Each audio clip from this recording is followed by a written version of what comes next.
Hello, friends. Welcome back to another episode of Call to Homeschool with me, your host, Meg Thomas. I am a mother of seven. I've been homeschooling for over 18 years. I have five homeschool graduates, granddaughter, all the wonderful things. I've taught all the grades many times, and I love sharing all of my knowledge and expertise with you. So let's go ahead and just kick off the first part of this podcast with a question from one of the listeners. Remember, you can ask a question right on my Instagram bio. It is on the link in there. You can do a question or to my weekly newsletter on my email, and you can ask a question. So this is from Christina from Texas. And she actually has a couple different questions. And so I'm going to go through these and then I'm going to go over November's lesson plans. So she was asking if I could go in depth more about kids younger in age, such as under 7 years old. So she doesn't give me a lot of and more information what to work with as far as in depth with younger kids. So I'm just going to have to guess. But I wonder, I'm guessing it's like how to homeschool with younger kids. And you have to remember that kids are motivated by fun and that they do not need a lot of structured learning, that they can just be with you and absorbing so much information.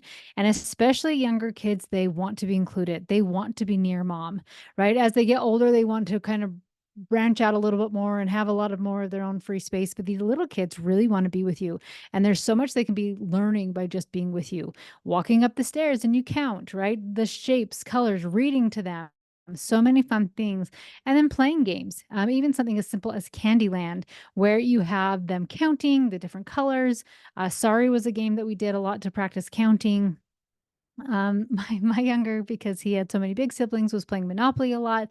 There's a lot of math done at Monopoly, a lot of thinking, a lot of critical thinking done at Monopoly, so that your brother does not rob you blind every time in Monopoly. You get real good at that if you play it a lot.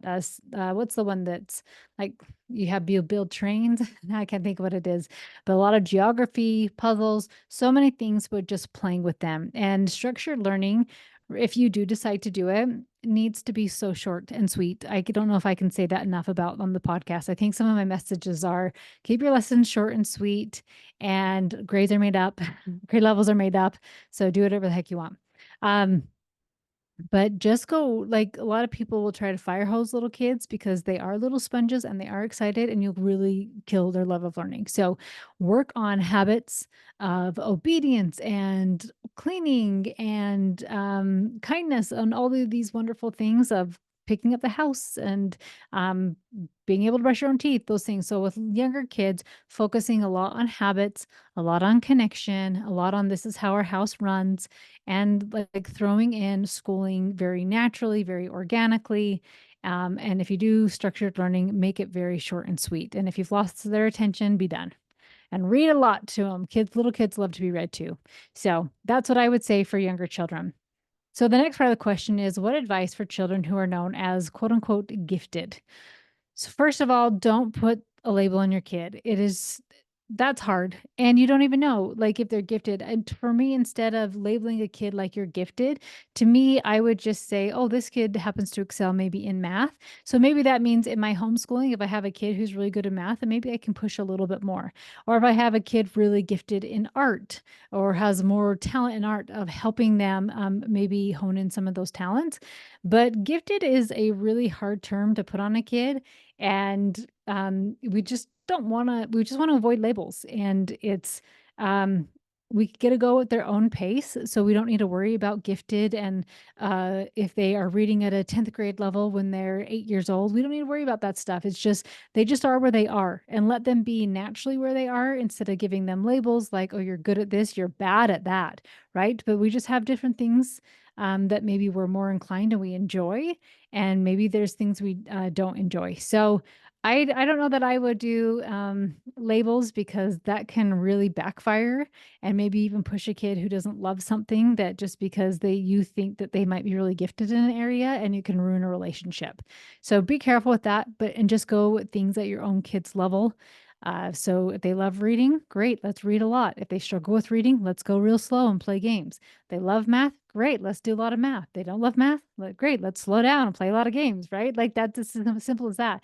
I was even thinking about this with art is with just my boys, they don't necessarily love like traditional art, like drawing and being really intricate, but they will create we created a lot of battle axes last month, and they really loved that, of getting out duct tape, and then we cut up styrofoam and we were making things like that. And so they were loving art, but it was done in a way that spoke to them versus doing really cutesy or feminine art that is does not speak to them. So instead of labels, just get rid of them and just let your kid be at whatever level where they are. And then the last part of this question was going in depth about single women who are really trying to strive for homeschooling, but just can't because they are also struggling to maintain currency. And I'm wondering if maintain currency is also like being able to support. So, what I found with single women, if you have to be able to work with the children's father, because I've seen, time and time again with women who either you were never married or you get divorced, and maybe dad was on board with homeschooling, but now, like, new girlfriend, new wife thinks homeschooling's weird, so they think it's weird, and then they wanna try to cause problems. So trying to, like, you have to work with the other parent of the children with that. So, unless they're passed away, then that's a different story. But really working with them, if you're getting divorced, I don't know if you can put it in the divorce decree that, like, we decided we are going to homeschool. I can continue homeschooling, unless the children decide they want to do something else. I don't know if you can do that in a divorce decree. And if you were never married, I really don't know the legality of some of those specific things. But I have seen women who have ex-husbands who all of a sudden were pro homeschooling, but then they're mad at her. And so they try to just like, I know this will hurt her. So working with them and trying to maintain a respectable relationship as best as you can, right? With that, so that you can protect and keep homeschooling. Um, and then as far as like the money piece of trying to make money in homeschooling, if you are single, if like you got to think outside of the box.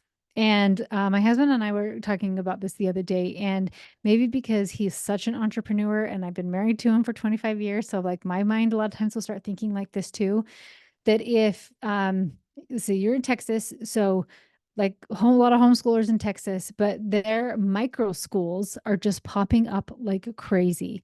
And you have to look up your own state laws, but in Utah, you can just create a little school. Well, basically your own little micro school, right? And call it whatever you want to call it. But I could do like Meg's homeschool classes, and I could create a little business where I say, okay, I'm going to teach kids for Tuesdays and Thursday afternoons, and maybe I'm going to include my kid or do 2 full days, and I'm going to charge this amount of money because then I make enough.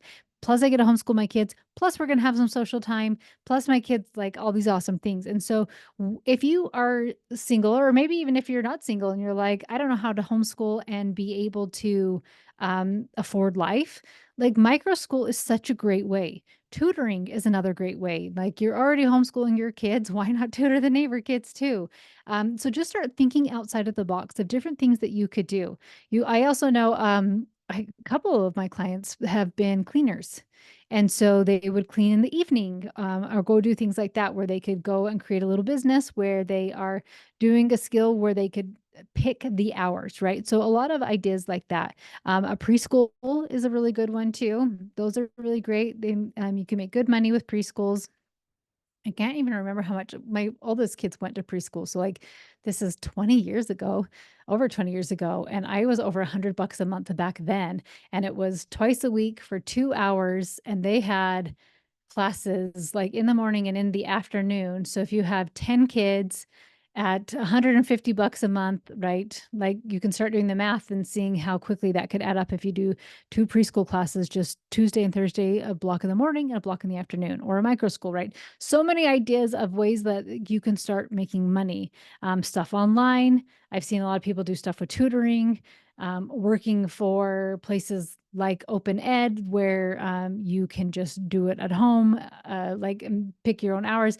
I don't know. I don't work for Open Ed. I just know like that people work from home. So that was just an idea. So finding a company like that, that you could work from home, picking your hours so that you can, like, hey, this time is homeschool time.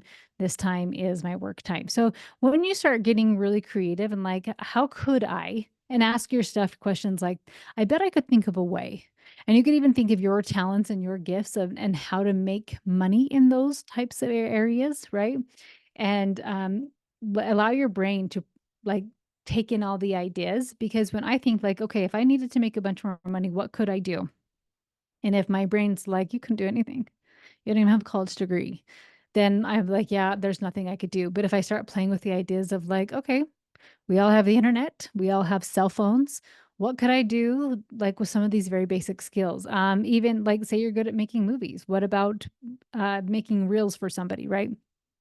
Editing YouTube videos for somebody that does that, right? Like whatever your skills are, just putting them to use. Oh, who is it? I know people have been doing like micro bakeries and sell a bunch of sourdough on the weekend, right? So then you could just make your breads in the evening or whatnot. So you can really get creative, and like a business like that, you could totally involve your kids in.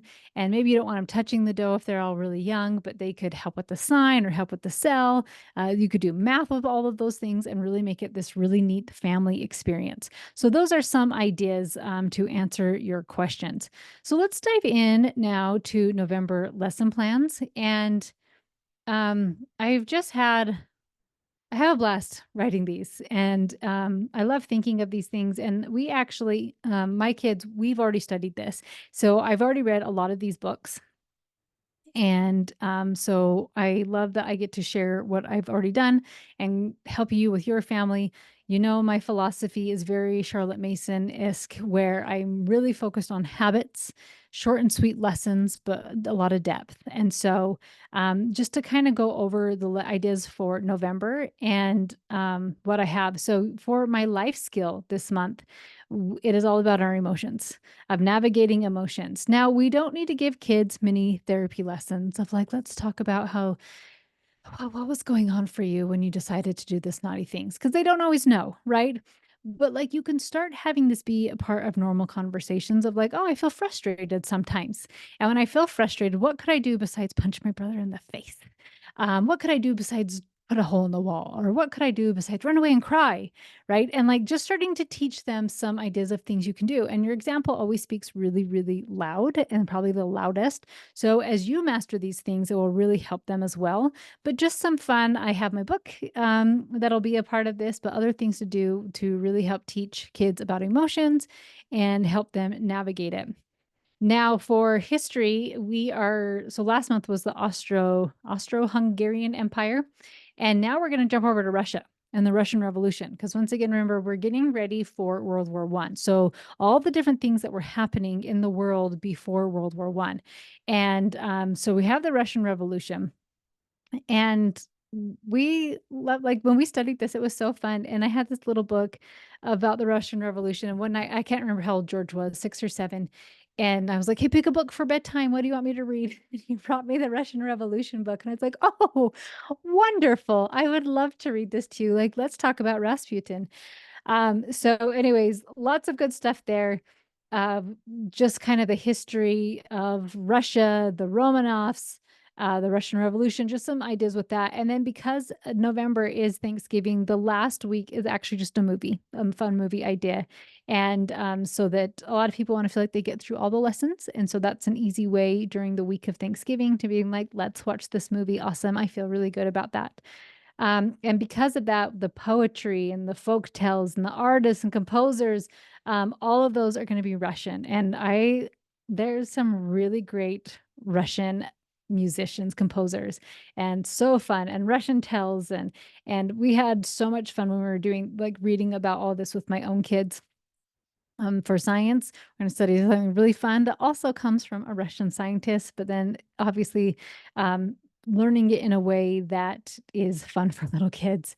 And then for the big kids, go through all the same ideas of, oh, you read aloud. And it is actually my son's, it was his favorite book growing up. And I actually just read it this summer, I think. And I was it is a very good book, but I was like, wow, this is your favorite one. Interesting.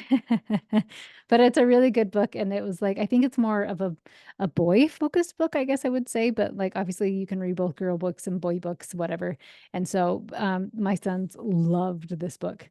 But for your teen, then having their own stuff to study. So their own book ideas for emotions and on science, history, and then some great classic literature.